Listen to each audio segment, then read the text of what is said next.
대표님 말씀 듣겠습니다. 존경하는 국민 여러분, 2017년 3월 10일 날 이 백주 대낮에 5분의 국민이 돌아가셨다는 것은 여러분 아십니까? 여러분 모르실 겁니다. 대한민국 국민의 99%가 경찰에 의해서, 경찰의 공권력에 의해서 5분이 돌아가셨다는 것을 우리 국민 99%가 모릅니다. 박근혜 대통령의 탄핵을 묻듯이 이 5사람이 헌법재판소 앞에서 경찰의 스피커에 맞고 발에 밟혀서 돌아가셨습니다. 이것은 지난 국정감사에서 소방청에서 저에게 갖다 준 자료입니다. 왜 그런데 억울한 저항하지 않은 5분들이 길거리에서 백주 대낮에 돌아가셨습니까? 바로 박근혜 대통령 탄핵이 무효라고 태극기 들고 저항하는데 경찰의 강압에 의해서, 강제적인 방어에 의해서 돌아가신 겁니다. 한 분은 피를 흘리면서 경찰의 스피커에 맞아서 그 자리에서 피를 토하고 돌아가셨고, 4분은 경찰의 강압 방어에 의해서 밟혀 돌아가셨습니다. 4.19 이후에 짧은 시간에 탄핵되는 2017년 3월 10일 5사람의 국민이 이렇게 억울하게 돌아가셨는데 국민들은 그 진실을 모릅니다. 왜? 문재인 정권과 언론 방송이 박근혜 대통령의 탄핵을 연상할 수 있는 2017년 3월 10일에 이분들의 죽음을 묻어버렸습니다.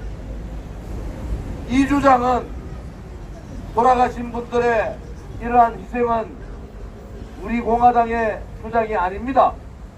바로 소방청 자료의 주장입니다. 여러분, 죽음의 여야가 어디 있고 죽음의 좌파와 우파가 어디 있습니까? 억울하게 이렇게 저항하지 않는 태극기만 들었던 분들이 5분이 돌아가셨는데 어느 정당도, 어느 정치인도, 어느 언론도, 어느 방송도 한마디 얘기하지 않고 있습니다. 이것은 진실의 대한민국이 아닙니다. 이것은 정의의 대한민국이 아닙니다. OECD 국가의 자랑스러운 대한민국에서, 그것도 백주 대낮에 5명이 죽었는데 침묵하는 정치인이 옳습니까? 침묵을 깨고 진실과 정의를 밝히자고, 그날의 진상규명을 하자고 광화문에 천막 당사를 통해서 국민에게 알리는 그러한 정당이 옳습니까? 여러분, 이러한 억울한 죽음은 대한민국에 있어서는 되지 않지 않습니까? 대한민국의 국민이 99%가 이 죽음을 모르고 있다는 것, 얼마나 민노총에 장악된 언론 방송들이 국민들을 농락하고 있습니까? 거짓의 방송을 하고 이 죽음에 대한 방송 한마디 하지 않는 여러분, 이분들의 명단을 보십시오. 소방청에서는 4사람이 죽었다고 얘기합니다. 그런데 어제 2017년 3월 10일 신모 여인이 국립의료원에서 한 사람 더 죽었습니다. 우리 공화당의 주장이 맞았습니다. 5분이 사망하고 9분이 인사불성으로 병원에 실려갔는데 그분 중에 1분이 돌아가셨어요. 나머지 8분에 대한 상황을 모릅니다. 만약에 그분 중에 더 돌아가시면은 10사람이 2017년 3월 10일 날 돌아갈 수도 있는 겁니다. 억울한 죽음은 풀어야 되지 않습니까? 이제 이 진실의 죽음, 이 진실의 규명을 하지 않으면은 이제 진상규명이다, 억울한 죽음에 대한 진상규명, 진실투쟁은 없어지는 겁니다. 대한민국 자유민주주의 대한민국은 그런 나라가 아닙니다. 거짓이 팽배하고 붉은 세력들의 조작된 업무, 기획된 방송 언론들이 국민의 눈과 귀를 가릴지라도 우리는 이 진실투쟁을 우리 공화당의 이름을 걸고 천막 당사를 통해서 국민에게 알렸습니다. 이제 많은 국민들께서 조금씩 언론 방송에서 그 진실을 얘기해 줍니다. 여러분, 여러분의 형제 중에서 여러분의 가족 중에서 길에 나갔다가 태극기만 들고 탄핵무효를 외치다가 억울하게 길에서 경찰에 의해서 죽음을 당했다면 여러분 가만히 계시겠습니까? 이것의 진실 규명을 하자는 정당이 옳습니까? 이 돌아가신 억울한 분들을 묻고 진실 규명은 다 묻어버리자고 하는 정당이 옳습니까? 이분들은 우리 공화당 생기기 전, 대한애국당 생기기 전에 자유한국당의 당원들이었습니다. 자유한국당은 자기들 당원이 억울하게 돌아가셨는데도 투쟁하지 않는 비겁한 정당입니다. 박원순 시장은 이러한 진실 규명 투쟁을 위해서 정당의 정상적인 자유활동을 위해서 천막 투쟁을 하고 있는 우리 공화당을 탄압하고 있습니다. 헌법 8조 1항에는 정당의 자유로운 활동이라는 헌법적 가치가 있는 겁니다. 정당법에는 수십 군데에 헌법의 가치에 맞게 정당의 자유로운 활동을 보장하라는 것이 있습니다. 박원순 시장이 어떻게 서울시의 조례로 대한민국의 헌법과 정당법 위에 서울시의 조례를 행사합니까? 그것은 법 위반입니다. 그동안에 민주당도 101일 동안 신고하지 않고 불법 천막 당사를 치고 투쟁한 적이 있습니다. 그때 박원순 시장 행정대집행 안 했습니다. 그것은 민주당의 당내의 정치적인 사항을 얘기한 것인데 지금은 억울한 죽음에 대한 진실 규명을 하고 있는 겁니다. 이러한 정당 활동을 서울시장이라는 박원순이가 막는 것은 법을 위반하고 헌법을 위반한 거예요. 서울시의 조례가 정당법 위에 있을 수 없습니다. 서울시의 조례가 헌법적 가치 위에 있을 수가 없습니다. 박원순 시장은 정상적인 자유로운 정당 활동, 이 억울한 죽음의 진실 규명을 하고 있는데 용역 깡패를 풀어서 200명의 애국 국민들을 탄압하기 위해서 2,400명의 경찰을 동원했고 500명의 서울시 공무원을 동원했고 용역 깡패 470명을 동원해서 애국 국민들을 무차별하게 폭행했습니다.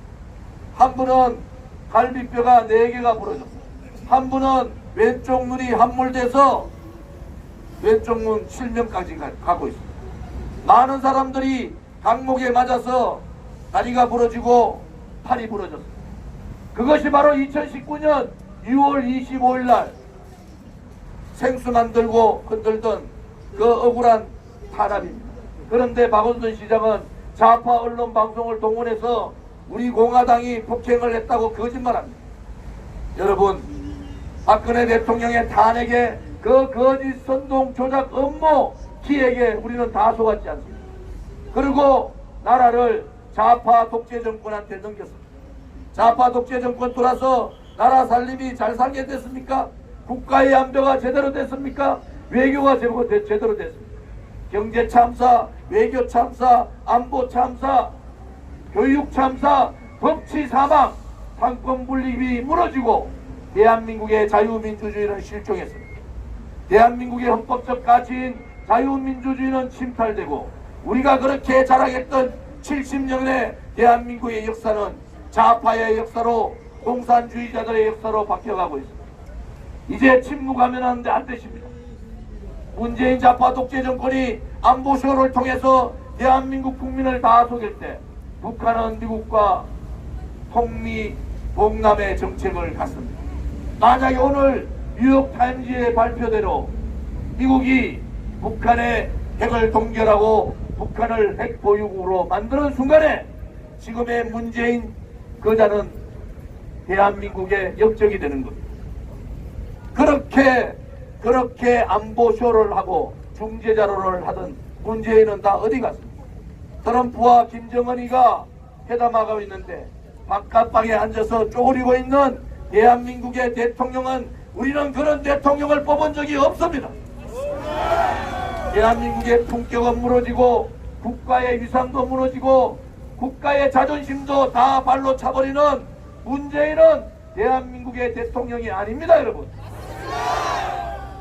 이제 분명히 국민들께서 아셔야 됩니다.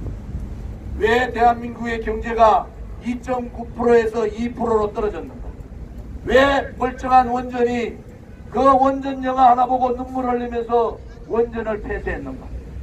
왜 자영업자가 다 죽는다고 하소연하는데도 작년에 100만 개의 자영업자가 문을 닫고 올해 110만 개의 자영업자가 문을 닫는다 하는데도 최저임금을 그대로 올리겠다고 하는 문재인 정권, 그들은 대한민국의 자유민주주의 체제, 시장경제 체제를 거부하고 있는 겁니다.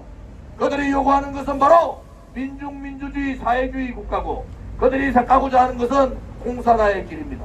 여러분, 만약에 북한 핵을 동결하고 북한을 핵 보유국으로 하면 경제가 50배, 100배 우리가 잘 산다 하더라도 김정은의 핵의 속국이 될 수밖에 없습니다. 우리 세대가 아니라 우리의 미래 세대에게 우리는 크나큰 죄인이 되는 겁니다. 이제 정말 제발 정신 좀 차립시다. 우리 아들, 딸과 손자, 손녀가 김정은의 핵의 속국에서 살아서 되겠습니까?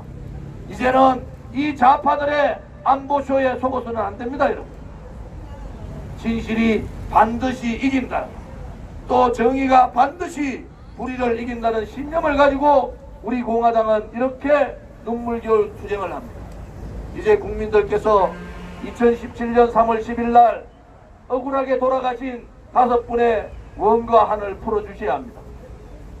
백남기 농민이 죽었을 때 1년간 좌파들은 백남기 농민의 진상규명을 위해서 싸웠습니다. 이제 우파도 잘못된 거짓에 당당하게 싸울 수 있어야 됩니다. 잘못된 좌파 정권의 정책에 불복종으로 싸워야 됩니다. 그들이 힘으로 부딪히면은 우리도 힘으로 싸워야 합니다. 그냥 바보같이 좌파들한테 굴종하고 좌파들한테 그냥 패배의식에 젖어있는 우파가 아니라 그야말로 진실과 정의, 오로지 대한민국의 국민만을 바라보고 싸움을 해야 됩니다. 민노총이 싸운 거면은 민노총 해체를 요구하고 민노총과 싸워야 됩니다. 정교조가 대한민국의 혼을 바꾸면은 정교조가 싸우고 정교조를 몰아내야 됩니다. 그것이 우리 공화당이 해야 될 일이고, 그것이 이 시대에 우리에게 주어진 역사적 책무라면은 우리는 그 책무를 충실하게 이행하겠습니다. 이제 여러분, 국민 여러분, 이제 좌파들의 거짓 선전에 속지 마십시오. 2년 동안 안보쇼에 속아서 결국 북한을 핵보유국으로 만들어버리는 그러한 지경까지 갑니다. 오히려 문재인 좌파 정권은 그것을 바라고 있었을지도 모릅니다. 여러분, 우리의 젊은 세대들에게 핵의 속국에 살 수 있도록 해서는 안 되지 않습니까? 이제는 깨어나서 북한 핵을 제거해야 됩니다.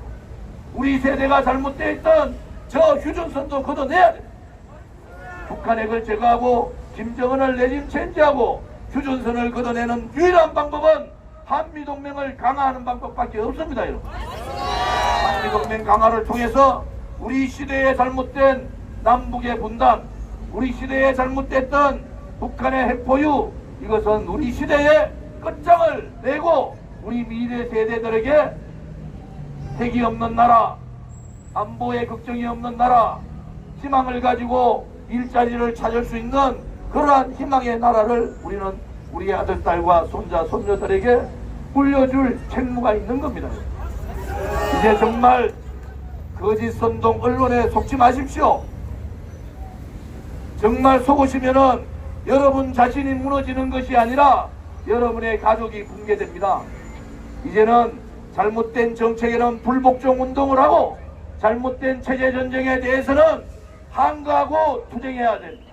자유민주주의 체제가 아닌 민중민주주의 사회주의 체제를 원하는 자들을 몰아내야 됩니다. 다시는 대한민국 땅에 주사파라는 얘기, 친북이라는 얘기, 종북이라는 얘기, 반미주의자들 대한민국 땅에 발을 붙이지 못하도록 만들어야 합니다. 그것이 우리 세대에 우리에게 주어진 책무라면 선배들이 나라를 지키기 위해서 목숨을 버렸던 우리도 우리의 자유민주주의 체제와 시장경제를 지키기 위해서 목숨을 걸고 투쟁해야 합니다. 오늘 이렇게 여러분들께 호소드리는 것은 우리 공화당은 정상적인 정당 활동의 자유, 헌법에 보장된 정당법에 보장된 자유로운 정당 활동을 하는 겁니다. 우리는 결코 광화문 광장을 포기하지 않습니다. 이번 주 일요일까지 광화문 광장에 애국 천막을 다시 치겠습니다. 월요일날 최고위원회의는 광화문 광장 텐트에서 월요일 최고회의를 할 거라는 것을 다시 한 번 더 국민에게 약속드립니다.